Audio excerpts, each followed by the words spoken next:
Bienvenue, chères étudiantes, chers étudiants, à ce cours d'histoire économique et sociale. Nous allons ensemble, si vous le voulez bien, traverser 2 à 3 siècles d'histoire. Non pas l'histoire lointaine, mais l'histoire contemporaine, puisque ce cours va démarrer quasiment au XVIIIe siècle et nous allons parcourir par conséquent le XVIIIe, le XIXe, le XXe et même, si vous le voulez bien, le XXIe siècle. L'histoire économique et sociale, évidemment, c'est un cours qui vous aidera, je pense, à travers l'évolution des faits, à dégager les idées maîtresses qui vous permettront de mettre en lumière les théories et les faits économiques. Je l'espère également, cet enseignement vous aidera à penser la complexité et à rendre intelligibles les enjeux contemporains. Et pour cela, des idées maîtresses, des repères chronologiques et thématiques seront proposés. Vous allez certainement vous demander, mais quel intérêt d'étudier l'histoire économique et sociale? J'y répondrai en 3 étapes. Premièrement, vous le savez bien, l'histoire est la mémoire du monde. Autrement dit, savoir d'où nous venons, c'est important parce qu'au fond, c'est cela qui nous permet de mieux orienter notre avenir. Mais il est important aussi de ne pas ignorer que l'homme est un animal social, et ça on le sait depuis Aristote. Et par conséquent, ce sont en réalité des sociétés beaucoup plus que les hommes qui sont en mouvement. Les vrais héros, ce sont les sociétés. Et par conséquent, il est important justement de voir comment les sociétés évoluent dans le temps et dans l'espace. Et enfin, j'en viens à l'économie, qui est le 3e pilier de ce cours. L'économie a été définie depuis fort longtemps par Robbins comme étant la lutte organisée contre la rareté. Certes, la pensée économique est relativement récente, puisque le père de l'économie, nous dit-on Adam Smith, est un homme du XVIIIe siècle. Mais par contre, ce qui est constant, ce qui est évident, ce qui est vrai, c'est que l'activité économique est aussi vieille que le monde. Parce qu'au fond, si l'économie est la science qui cherche à lutter contre la rareté, vous conviendrez avec moi que la rareté existe depuis l'aube des temps. Par conséquent, depuis Adam et Ève, depuis les premiers hommes, les sociétés humaines ont été confrontées à la rareté. Par conséquent, évidemment, l'économie cherche à apporter des réponses à ce phénomène qui est sur la rareté, qui résulte au fond de 2 choses. D'une part, nos besoins sont illimités, et d'autre part, nos ressources, elles, au contraire, sont fort limitées. Par conséquent, vous l'aurez compris, l'histoire économique et sociale va s'intéresser tantôt à des questions ou à des phénomènes qui nous renvoient à l'histoire, tantôt à des phénomènes ou à des faits qui nous renvoient à la société.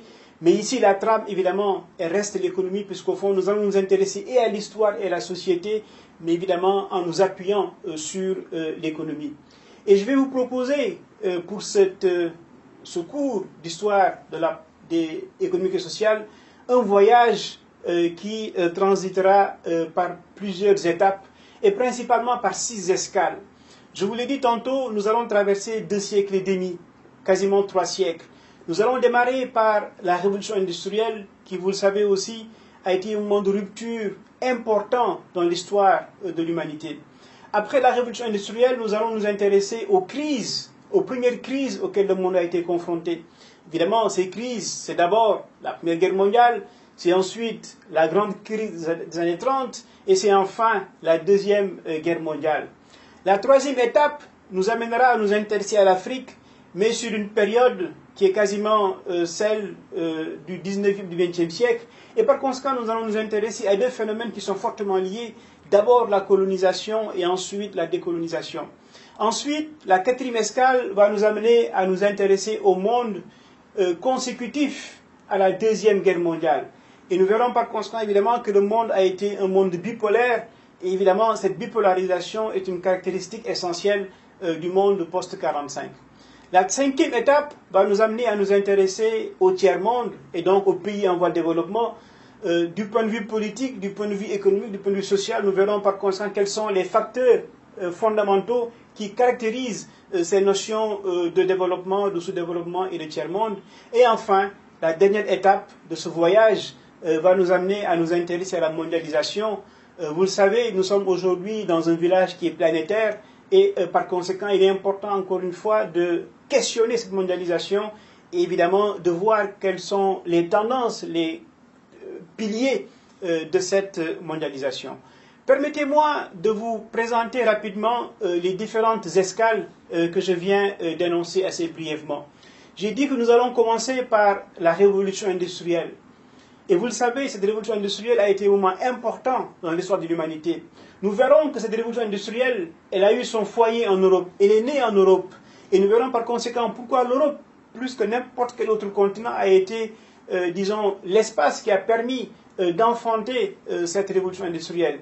Et nous verrons donc quels ont été les mécanismes structurels de cette révolution industrielle. Et évidemment, le tableau ici, il n'est pas que réduisant, puisqu'au fond, on le sait aussi, la révolution industrielle a été une période, notamment sur le plan social, qui a été caractérisée par, disons, des phénomènes extrêmement durs. La révolution industrielle n'a pas été seulement le siècle des Lumières, elle a été aussi, n'est-ce pas, un moment particulièrement difficile, notamment du point de vue du travail des enfants, du point de vue des conditions sociales, du point de vue également, n'est-ce pas, des antagonismes sociaux dans ces pays européens. Mais nous verrons également que la révolution industrielle s'est exportée, qu'elle ne s'est pas seulement figée dans le continent européen. Elle s'est exportée d'abord aux États-Unis, elle s'est exportée ensuite au Japon, et nous aurons l'occasion justement de voir les mécanismes à travers lesquels ces deux grands pays aujourd'hui ont également connu une révolution industrielle. Après ce premier chapitre qui sera consacré à la révolution industrielle, nous allons nous intéresser aux premières crises, n'est-ce pas, qu'on pourrait qualifier de crise mondiale, puisqu'au fond, désormais, le monde est engagé dans cette évolution presque irréversible qui est celle de la mondialisation. Et nous verrons que cette mondialisation, d'abord, elle a été dramatique. Elle a été d'ailleurs caractérisée d'abord par une première guerre mondiale dont on verra les conséquences sur le plan économique, sur le plan politique et sur le plan social ont été parfois désastreuses. Nous nous intéresserons ensuite à la grande crise des années 30, n'est-ce pas, qui a été une crise caractérisée par une spéculation boursière et un krach boursier dont les conséquences sur l'économie, notamment américaine, ont été désastreuses, mais également on verra que cette crise s'est étendue à d'autres territoires et au fond, c'est le monde qui, dans les années 30, a connu une très forte crise. Et on verra aussi quelles sont les analyses, notamment économiques, qui ont été développées à la fois pour expliquer cette crise, mais également pour lui apporter des solutions. Et enfin, la troisième partie de ce chapitre consacré aux crises, va nous amener à nous intéresser à la Deuxième Guerre mondiale, qui, comme on le verra également, aura été une crise particulièrement douloureuse pour l'humanité dans sa globalité. Et nous verrons également en particulier quelle a été la place de l'Afrique dans ces deux guerres mondiales, puisque effectivement l'Afrique a eu une place importante dans ces deux guerres mondiales. Nous allons dans une troisième étape nous intéresser à l'Afrique, mais à l'Afrique sous l'angle à la fois de la colonisation et de la décolonisation. Vous le savez, l'Afrique, son histoire est particularisée par le fait qu'elle a été vaincue militairement, elle a été occupée sur une longue période, et en cela, évidemment, l'Afrique est un continent dont la trajectoire historique est quasi unique.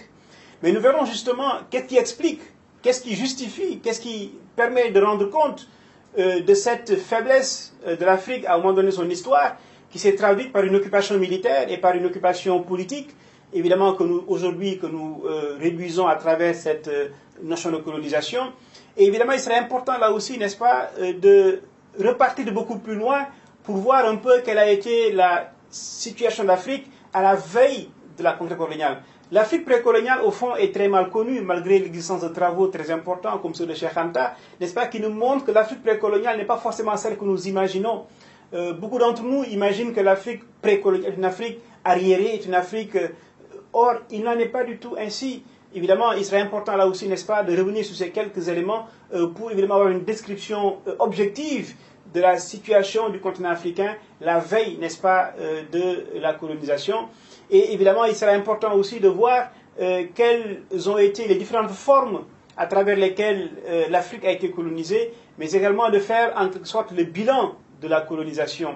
Évidemment, ce bilan, pour certains, il est reluisant, pour d'autres, il est négatif.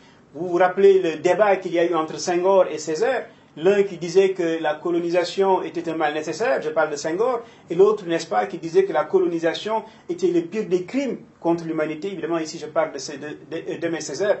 Mais quoi qu'il en soit, il est important de faire ce bilan sur le plan démographique, sur le plan social, sur le plan politique, sur le plan économique. Évidemment, ce bilan, nous essayons de le faire ensemble de la façon la plus objective possible. Et nous allons terminer ce chapitre sur la colonisation et la décolonisation par nous intéresser au mouvement par lequel l'Afrique est sortie de la nuit coloniale. Évidemment, cette sortie s'est faite à plusieurs vitesses. Nous savons très bien que tous les pays ne sont pas sortis au rythme de la colonisation. On sait aussi que selon les régions, selon les pays, évidemment, les modalités par lesquelles cette décolonisation s'est faite est fort différente. Certains pays ils sont allés par la guerre, d'autres ils sont allés à travers la négociation. Mais quoi qu'il en soit, il sera important de voir ce mouvement d'ensemble de l'Afrique qui lui a fait sortir de la colonisation. Et nous allons enfin, dans d'autres escales, nous intéresser à différentes autres questions que je vais vous présenter assez brièvement. La quatrième escale nous amènera à nous intéresser, n'est-ce pas, au monde tel qu'il est structuré à la suite de la Deuxième Guerre mondiale. Nous avions effectivement un monde bipolaire. D'un côté, n'est-ce pas, le bloc communiste, et de l'autre, le bloc capitaliste. Évidemment, c'est l'époque de la guerre froide, c'est l'époque de l'équilibre de la terreur. Et cette période, symboliquement, on considère qu'elle a pris, elle s'est épuisée, elle s'est terminée en 1989 avec la chute du mur de Berlin. Évidemment, ici, c'est tout un symbole, parce qu'au fond, ce mur de Berlin symbolise la fracture du monde entre pays communistes et pays capitalistes. Nous allons d'abord nous intéresser au monde tel qu'il existait à la suite de la Deuxième Guerre mondiale. Cette Deuxième Guerre mondiale a redessiné le monde. La géographie du monde après 1945 est radicalement différente de la géographie du monde avant 1945. Et l'une des particularités du monde après 1945, c'est véritablement la fracture, je parle bien de fracture, qui s'est dessinée entre d'un côté le bloc capitaliste et de l'autre le bloc communiste ou socialiste. Évidemment, c'était l'époque de la guerre froide, c'est l'époque de l'équilibre de la terreur. Évidemment, cette période a été une période sombre dans l'histoire de l'humanité. Mais il est vrai qu'en 1989, la chute du mur de Berlin, n'est-ce pas, a symbolisé, n'est-ce pas, la disparition de ce monde bipolaire. Et effectivement, le monde après la chute du mur de Berlin est un monde radicalement différent de celui qui l'a précédé. Nous allons aussi nous intéresser au tiers-monde, aux pays en voie de développement.